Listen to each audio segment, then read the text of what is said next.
Hey everyone, welcome back to the SMA Victor, where we discuss all things related to spinal muscular atrophy and spread awareness about this condition. Today, we're going to explore the genetic conditions of SMA and its impact on family trees. Let's dive in. SMA and its genetics. SMA is a disease that is the result of an aberrant or incomplete supply of motor neurons to the spine. Hence, muscles are rendered weak and tend to degenerate into smaller-sized muscles. The motor neurons are specific for parts of the brain and spinal cord that are responsible for muscles of the arms, legs, face, chest, throat, and tongue, as well as for muscles that help to speak, walk, swallow, or breathe.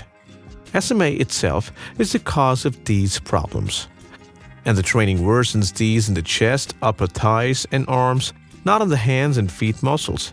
The SMA patients are extremely sensitive to chest illness and diseases of the spine, such as scoliosis, as well as diseases that are characterized by stiff muscles and tendons, commonly known as contracture.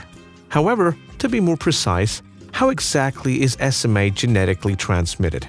And what is it that parents, or children for that matter, should watch out for as far as SMA is concerned? How SMA is inherited.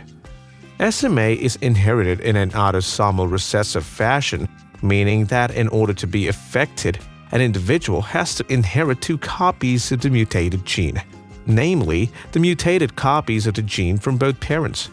It is interpreted that one cannot be affected by the condition unless the child is genotypically endowed with two abnormal copies of the gene inherited from his or her parents. The SMN1 gene is involved here, and it produces a protein that is crucial for the survival of motor neurons. If there is a mutation on both of the copies of the gene, the disease is known as SMA happens. As for SMA, 95% of parents are reported to be carriers. They will possess the abnormal gene SMA and the normal gene. Carriers may not have any symptoms because they possess one normal gene and one mutant gene. The genetic odds. Indeed, carriers who become parents will have 1 in 4 opportunities to pass SMA to their children, a 50-50 possibility of the child being a carrier, and lastly 1 possibility out of 4 of the child inheriting 2 normal genes.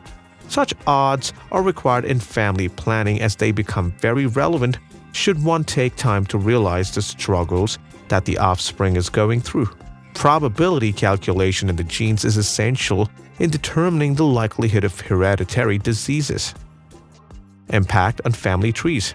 SMA can also influence the family tree by affecting members from within that family. More so, anyone might be a carrier.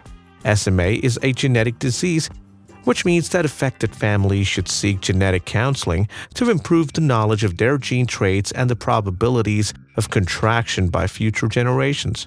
The professionals known as genetic counselors can offer significant knowledge and guidance that assist SMA-affected families in making some of the most crucial choices in terms of testing, family building, and coping with the disease. Benefits of genetic testing.